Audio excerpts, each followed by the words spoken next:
At para naman sa sports balita, Updates at pinakahuling mga usapin sa mundo ng palakasan. Atin ang pakinggan dito sa Ang Pilipinas Ngayon. hindi na maaaring maglaro sa kahit anumang profesional na liga sa bansa si John Amores pagkatapos tanggalin ng Games and Amusement Board o GAB ang lisensya nito. Ayon sa mga ulat, napatunayang may sala si Amores sa kasong conduct unbecoming of a professional basketball player. Ito ay pagkaraang matapos ng ahensya ang investigasyon sa player ng Northport sa kanyang pagkasangkot sa isang pamamaril sa Lumban, Laguna noong Setyembre.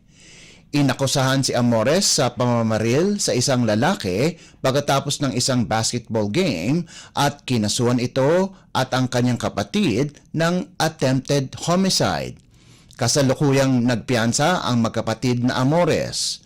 Una nang sinuspindi si Amores ng isang komperensya sa PBA nang walang bayad dahil sa pag-uugali na nakakasama sa reputasyon ng liga. Updates at pinakahuling mga usapin sa mundo ng palakasan. Atin ang pakinggan dito sa Ang Pilipinas Ngayon. Nagbabalik ang Pilipinas sa Association of Southeast Asian Nations o ASEAN Championship Semifinals. Kinuha ng Philippine Men's National Football Team ang panalo laban sa Indonesia 1-0 na ginanap sa Manahan Stadium sa Surakarta.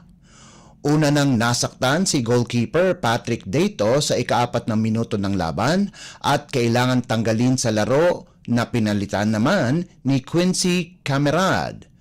Pagkatapos ng 8 puntos o walang puntos sa first half, naipasok ni Bjorn Christensen ang unang goal ng Pilipinas sa ika-63 minuto ng laban.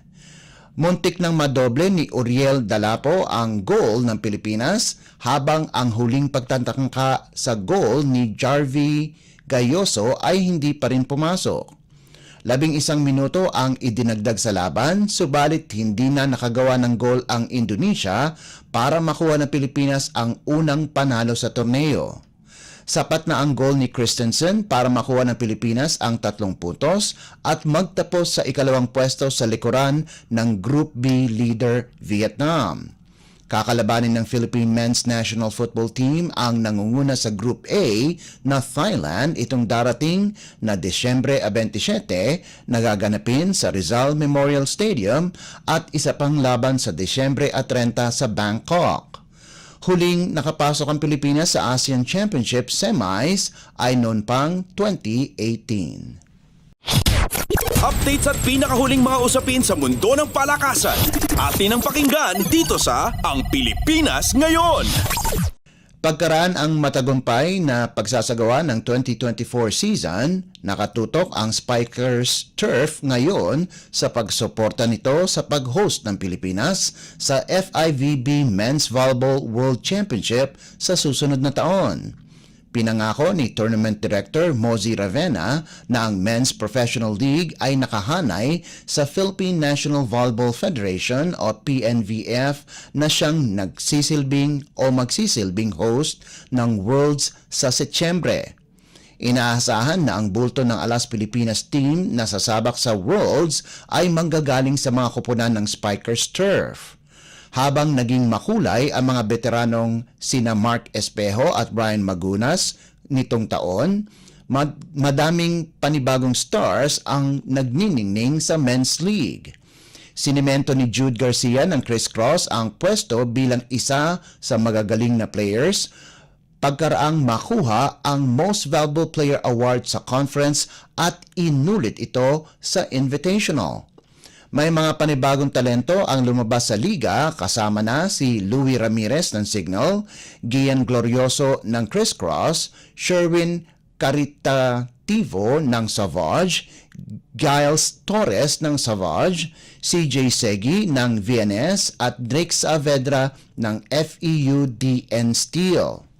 Lumabas ang kamandag ni Ramirez kahit madaming magagaling na player sa Signal kung saan pinangunahan niya ang koponan na kunin ang ika-8 nilang magkakasunod na kampyonato at pinangalanang o pinangalanan pang Finals MVP.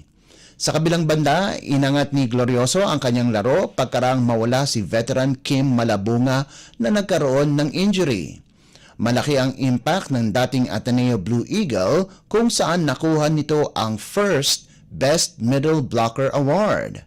Nakuha naman ni Caritativo ang second Best Opposite Spiker Award habang ang kanyang teammate na si Torres ay tinanghal bilang isa sa Best Middle Blockers ng liga.